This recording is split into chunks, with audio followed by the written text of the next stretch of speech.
LT grade exam 2025 6 तारीख से शुरू होने जा रहा है, आप सभी जानते हैं। तो सबसे पहले तो मैं आपसे ये कहना चाहूँगी कि अभी भी पेपर में सिर्फ़ 3 दिन बचे हैं और बहुत सारी अफ़वाहें आ रही हैं कि एग्ज़ाम होगा या नहीं होगा, कोर्ट ने ये आदेश दिया है, कोर्ट ने वो आदेश दिया है। जब तक कोई भी ऑफ़िशियल नोटिफ़िकेशन नहीं आता है, तब तक आपको कोई भी ऐसी चीज़ों पर विश्वास नहीं करना है। आप बस अपनी पढ़ाई करते रहिए, अदरवाइज़ जो बच्चे पढ़ाई कर रहे हैं, वो सीट ले जाएँगे और आप हाथ मलते रह जाओगे। ठीक है? तो ये मेरी बात ज़रूर आप याद रखिएगा। बार-बार मैं आपको बोलती हूँ, ज़्यादा इधर-उधर की बहुत सारी वीडियोज़ फालतू की ना देखा करो यूट्यूब पर। ठीक है? सब अपने व्यूज़ बढ़ाने के लिए और पैसे कमाने के लिए ये सब बोलते रहते हैं। तो इसीलिए उन पर ज़्यादा ध्यान मत दीजिए। चलिए आज हम इस वीडियो में बात करने वाले हैं एलटी ग्रेड एग्ज़ाम में एलटी ग्रेड हो या कोई भी एग्ज़ाम हो लेकिन एलटी ग्रेड अभी हमारा स्पेशल है। तो इसमें आपको नेगेटिव मार्किंग से कैसे बचना है? ये बात तो आप सभी जानते हैं कि इसके अंदर नेगेटिव मार्किंग रहने वाली है, ठीक है? ये बात आप सभी जानते हैं नेगेटिव मार्किंग होगी।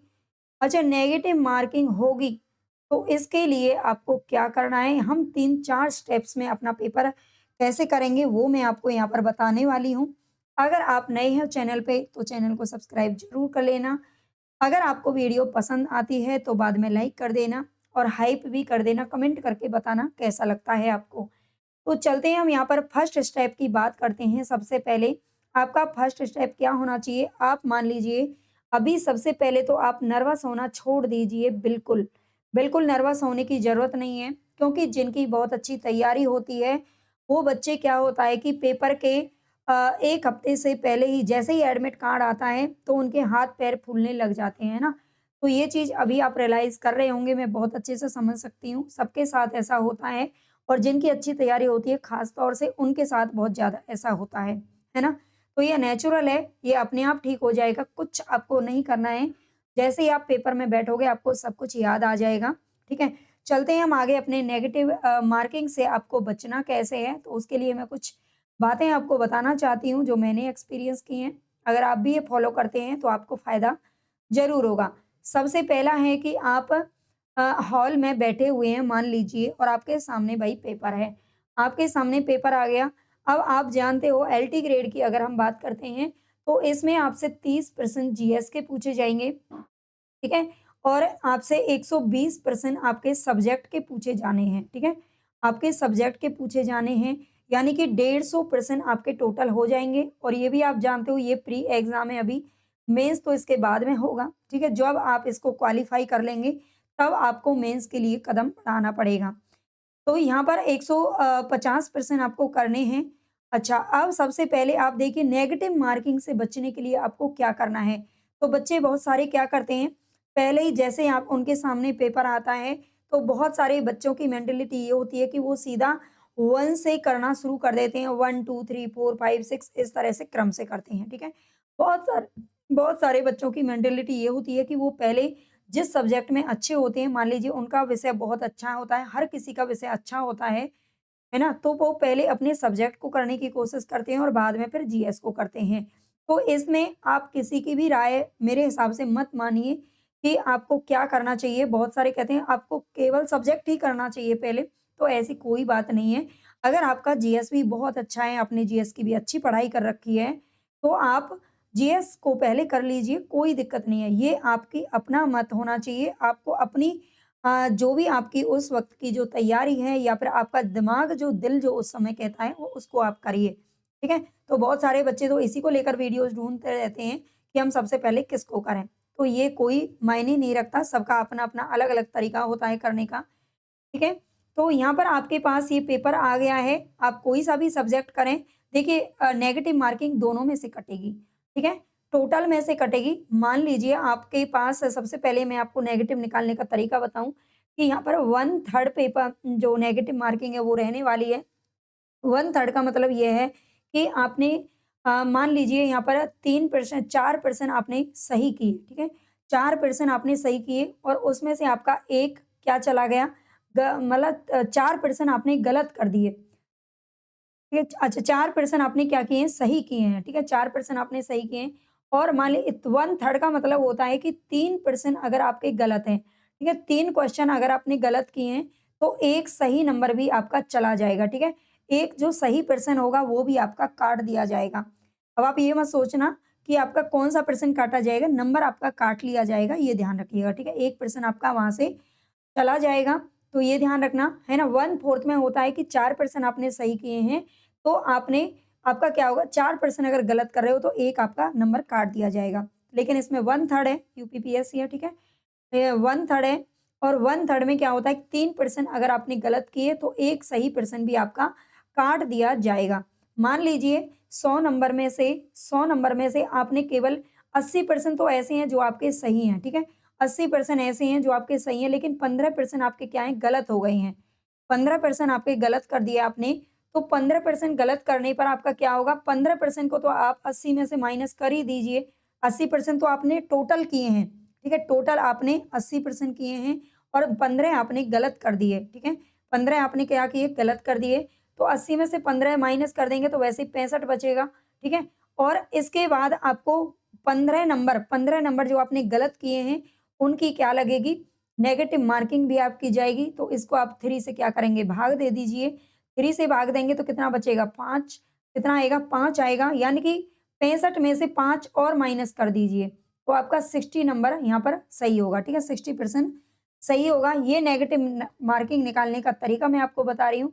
अच्छा, अब यहाँ पर आपको करना किस तरीके से, तो स्टेप फर्स्ट में आप उनको करिए। स्टेप फर्स्ट में सबसे पहले आप उन प्रश्नों को करिए जो आपको 100% आते हैं, जिनमें आप परफेक्ट हो, जिनमें आपको कोई डाउट नहीं है। आपको पता है अगर आपने मेहनत की है, तो कम से कम मैं आपको जहाँ तक बता दूँ अनुमान ये है हमारा, अगर आपने बहुत अच्छे से मेहनत की है, बहुत बढ़िया तरीके से आप रिवीजन करके गए हो, आप बिल्कुल फुल-फिल तैयार हो अपने पेपर के लिए, तो आपको कम से भी कम 150 में से आराम से 100% तो ऐसे होंगे जो आपको परफेक्टली आते होंगे, ठीक है? 100% आपको ऐसे होने चाहिए अगर आपने तैयारी सही डायरेक्शन में की होगी, सही दिशा में की होगी तो। तो मान लीजिए आप परफेक्ट हो, जिन पर्सनों को सबसे पहले उनको करिए, उनमें आपको पूरे नंबर मिलने के चांसेस रहेंगे ही रहेंगे, है ना? हो सकता है गलती से एक आध गलत हो जाए, वो एक अलग चीज़ है। लेकिन जो आपको परफेक्ट आते हैं, आपको अगर 80 नंबर आते हैं, 80 क्वेश्चन आपको सही-सही आते हैं, तो पहले आप सही-सही को करिए, ठीक है? स्टेप फर्स्ट में आप जब पेपर करने बैठेंगे, तो आपको करना क्या है, जो-जो आपको कन्फर्म है कि भई हाँ, 4 में से इसका यही ऑप्शन सही होगा, बिल्कुल आपका माइंड में कोई डिस्टर्बेंस नहीं है और जो आपका आंसर पहले आपके दिमाग में क्लिक कर रहा है और आपको 100% पता है, तो सबसे पहले आप उनको कर दीजिए, उनमें आपको पूरे नंबर ज़रूर मिलेंगे, ठीक है? आगे होता है हमारा स्टेप सेकंड में हमको क्या करना है कि कुछ पर्सन ऐसे होते हैं, कुछ पर्सन 20 से 25 भी हो सकते हैं, 20 से 22 भी हो सकते हैं। मान लीजिए 20 क्वेश्चन ऐसे हैं, 20 पर्सन ऐसे हैं जिनमें आपको क्या हो रहा है कि 50-50% यानी कि 50-50% का डाउट है। 4 ऑप्शन दे रखे हैं आपको, 4 ऑप्शन में से आपको लग रहा है कि ये इन दोनों में से मतलब 2 ऑप्शन आपने निकाल लिए कि ये दोनों तो बिल्कुल गलत हैं। लेकिन हाँ, इनमें से 2 में से 1 ज़रूर होगा, इनमें से 2 में से 1 सही होगा। अगर आपको चारों ऑप्शन में से 2 पे डाउट है कि दोनों में से 1 सही होगा, तो मान लीजिए यहाँ पर आपका 50% क्या है, सही होने के चांसेस रहते हैं, ठीक है? 50% चांसेस सही होने के चांसेस रहते हैं, तो आपको करना क्या होगा, मान लीजिए ऐसे 20% आपने किए और आपके 10 तो हो गए सही, ठीक है? और 10 आपने आपने कर दिए क्या, गलत।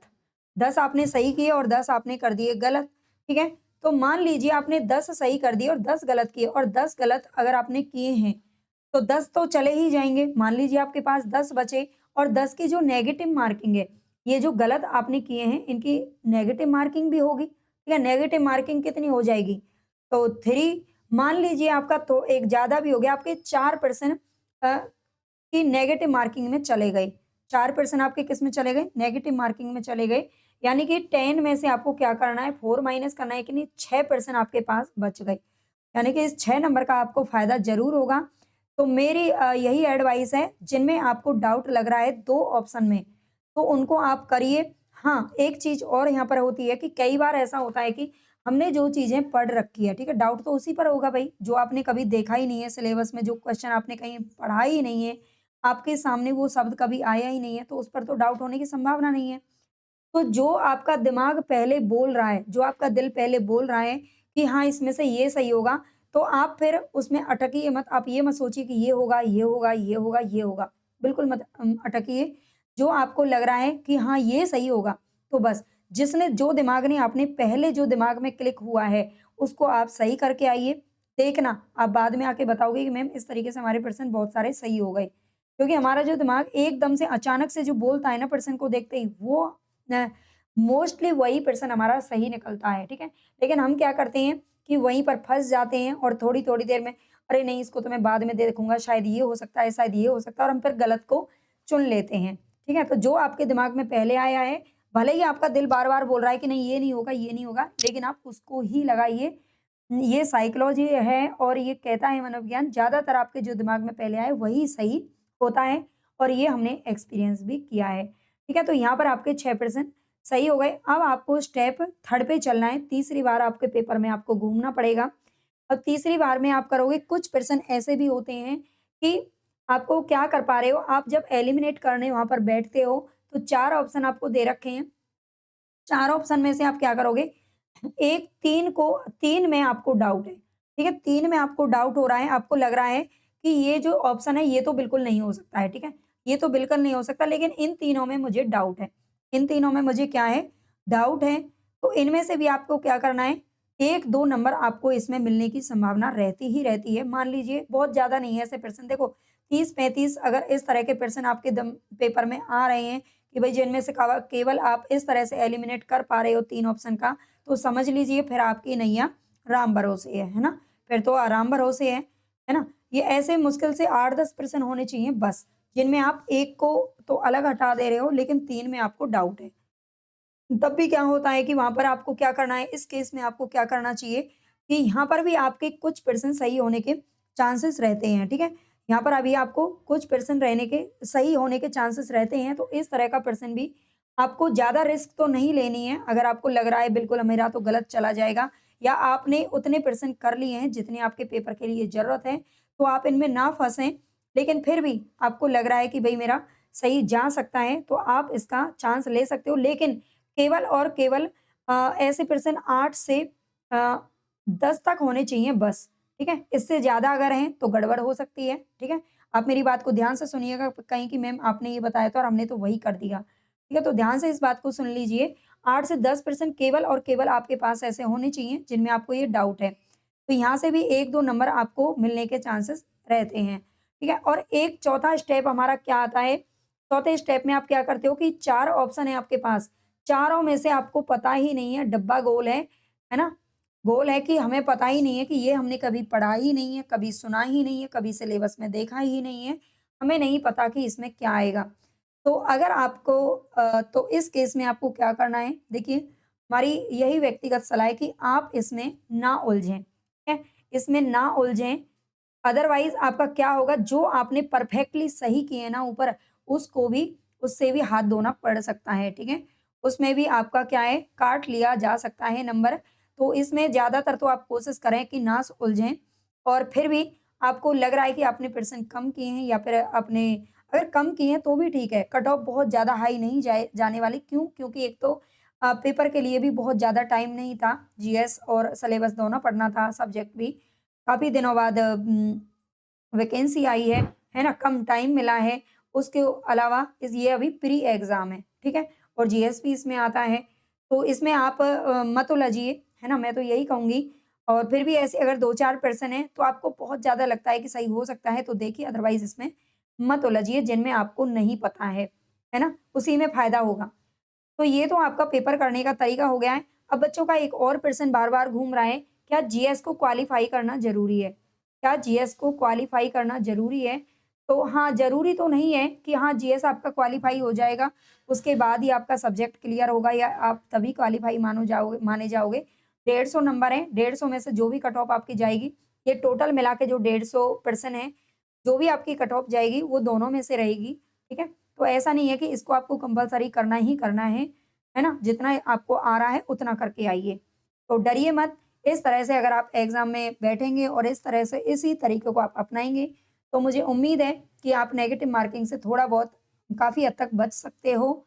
है ना? ज़्यादा मत उलझिए, पूरे के पूरे 150 का 150 करके आने की ज़रूरत मत कीजिए, ठीक है? ज़रूरत ही ब मत कीजिए इतना, क्योंकि ऐसा कोई भी परफेक्ट बंदा नहीं है, चाहे किसी ने कितनी भी मेहनत कर रही हो, जो 150 के 150 कर देगा, है ना? 140 तक भी पहुँचना बहुत मुश्किल काम होता है, तो इसीलिए आप अपने आप में परफेक्ट हो, अपने आप पर विश्वास रखिए, अपने भगवान पर विश्वास रखिए और अपने माइंड को बिल्कुल शांत रखिए। अगर आपको ये वीडियो पसंद आई हो तो लाइक ज़रूर कर देना, सब्सक्राइब कर लेना। हिंदी की मैंने बहुत सारी वीडियोज़ करा रखी हैं, बहुत सारे मॉडल पेपर करा रखे हैं, व्याकरण करा रखी है, संस्कृत करा रखी है। हिंदी का जो भी सिलेबस है एक-एक मैंने पूरे यूट्यूब चैनल पर करवा रखे हैं। आप प्लेलिस्ट देख लीजिए 2-3 दिन में, सारी फटाफट से 2 या ढाई या 3 की स्पीड से, ताकि आपको वहाँ से सीधे-सीधे क्वेश्चन देखने को मिलें और आप उसको कर ले जाएँ, ठीक है? तो ओके बाय। उम्मीद है कि आपको ये वीडियो ज़रूर पसंद आई होगी।